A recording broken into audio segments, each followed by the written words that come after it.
జీవానికి వెన్నెముకలాంటి కార్బన్, మరి అది మన చుట్టూ ఇన్ని రకాల అణువుల్ని ఎలా తయారు చేస్తుంది? దాని సూపర్ పవర్ వెనుకున్న రహస్యాన్ని ఈరోజు మనం ఛేదిద్దాం.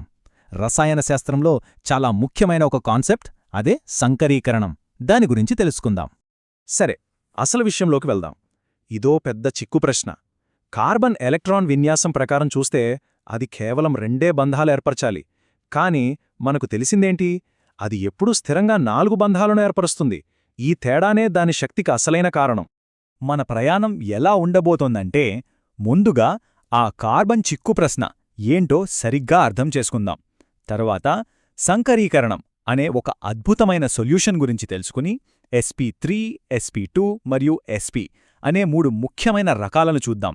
చివరగా వీటన్నిటినీ కలిపి కార్బన్ తన టూల్కిట్ను ఎలా వాడుతుందో చూద్దాం. సరే, ఆ మొదటి చిక్కు ప్రశ్నలోకి కొంచెం లోతుగా వెళ్దాం. ఎలక్ట్రాన్ విన్యాసం ప్రకారం 2 బంధాలే ఏర్పరచాలి, కానీ వాస్తవానికి 4 ఏర్పరుస్తుంది. ఎందుకిలా? దీనికి సమాధానం శక్తి, స్థిరత్వం అనే 2 ప్రాథమిక సూత్రాలలో దాగి ఉంది. ప్రకృతి ఎప్పుడూ స్థిరత్వాన్నే కోరుకుంటుంది. సింపుల్గా చెప్పాలంటే 4 బంధాలను ఏర్పరచడం వల్ల కార్బన్కు ఎక్కువ ఎనర్జీ రిలీజ్ అయ్యి అది మరింత స్టేబుల్గా మారుతుంది. అందుకే కార్బన్ 4 బంధాలను ఏర్పరచడానికే ప్రయత్నిస్తుంది. కాని దానికి అవసరమైన ఎలక్ట్రాన్లు ఎక్కడ్నుంచి వస్తాయి? దీనికి సమాధానం ఒక అద్భుతమైన 2 దశల ప్రక్రియలో ఉంది. ఇది కార్బన్ ఎలక్ట్రాన్లను బంధాలు ఏర్పరచడానికి అనువుగా తిరిగి అమరుస్తుంది. మొదటిది ప్రమోషన్. పరమాణువు కొంచెం శక్తిని తీసుకుని ఒక 2s ఎలక్ట్రాన్ను అక్కడనుంచి ఖాళీగా ఉన్న 2p ఆర్బిటాల్లోకి పంపుతోంది. చూశారా? ఇప్పుడు మనకు 4 బంధాలేర్పరచడానికి 4 ఒంటరి ఎలక్ట్రాన్లు సిద్ధంగా ఉన్నాయి. సమస్య తీరిపోయిందనుకుంటున్నారా? కాని ఇక్కడే ఇంకో కొత్త చిక్కు ప్రశ్న మొదలవుతోంది. ఆర్బిటాల్సు వేరువేరుగా ఉంటే అవి ఏర్పరిచే బంధాలు కూడా ఒకేలా ఎలా ఉంటాయి? ఉండవు కదా. ఇక్కడే ఈ సిద్ధాంతంలోని అసలైన తెలివి కనిపిస్తుంది. ఇక్కడే లైనస్ పౌలింగ్ ఒక అద్భుతమైన ఐడియాతో ముందుకొచ్చాడు. అదే సంకలీకరణం. ఇది అచ్చం రంగులు కలపడం లాంటిది. వేరువేరు రంగులను కలిపి ఒకే కొత్త రంగును తయారు చేసినట్టు వేరువేరు ఆర్బిటాల్స్ను కలిపి ఒకే రకమైన కొత్త సంకర ఆర్బిటాల్స్ను తయారు చేయడం. సరే, దీన్ని ఇంకా బాగా అర్థం చేసుకోవడానికి మన మొదటి కేస్ స్టడీ చూద్దాం. అత్యంత సింపుల్ రకం sp3 సంకరీకరణంతో మొదలుపెడదాం. ఈ ప్రాసెస్లో ఏమవుతుందంటే, కార్బన్ యొక్క ఒక s ఆర్బిటాల్ దాని 3p ఆర్బిటాల్స్తో కలిసిపోతోంది. ఫలితం 4 సరికొత్త ఒకేలాంటి sp3 సంకర ఆర్బిటాల్స్. అన్నీ పర్ఫెక్ట్గా సమానంగా ఉంటాయి. ఎలక్ట్రాన్లు ఒకదానికొకటి వీలైనంత దూరంగా ఉండాలనుకుంటాయి కదా. అందుకే ఈ 4 ఆర్బిటాల్స్ ఒక టెట్రాహెడ్రాన్ అనే త్రిమితీయ ఆకారంలోకి వెళ్తాయి. వాటి మధ్య కోణం సరిగ్గా 109.5 డిగ్రీలుంటుంది.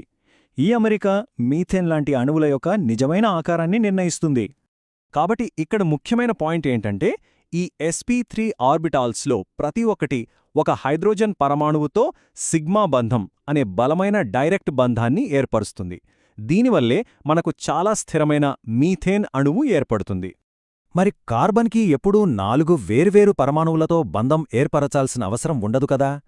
అప్పుడేం జరుగుతుంది? అక్కడే మనకు sp2 సంకరీకరణం, ద్విబంధాలు పరిచయమవుతాయి. ఈసారి s ఆర్బిటాల్ కేవలం 2 p ఆర్బిటాల్స్తోనే కలుస్తుంది. దీంతో మనకు 3 ఒకేలాంటి sp2 ఆర్బిటాల్స్ వస్తాయి. మరి ఆ 3వ p ఆర్బిటాల్? అది సంకరీకరణంలో పాల్గొనకుండా అలాగే ఉండిపోతుంది. ఈ 3 sp2 ఆర్బిటాల్స్ ఒకే తలంలో ఒక త్రిభుజం మూలల్లాగా అమరి ఉంటాయి. అందుకే బంధకోణం 120 డిగ్రీలు. మరి ఆ మిగిలిపోయిన p ఆర్బిటాల్ ఉంది చూశారు? అదే ద్విబంధానికి అసలు కారణం.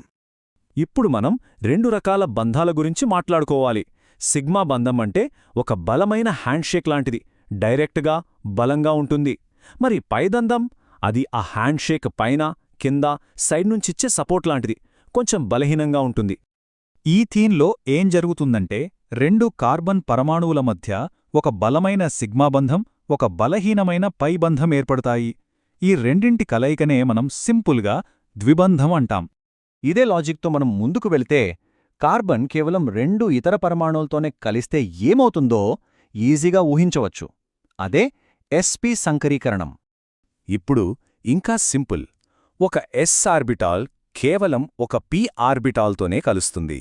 దీంతో మనకు 2 sp ఆర్బిటాల్స్ వస్తాయి. మరి మిగిలిన 2 p ఆర్బిటాల్స్?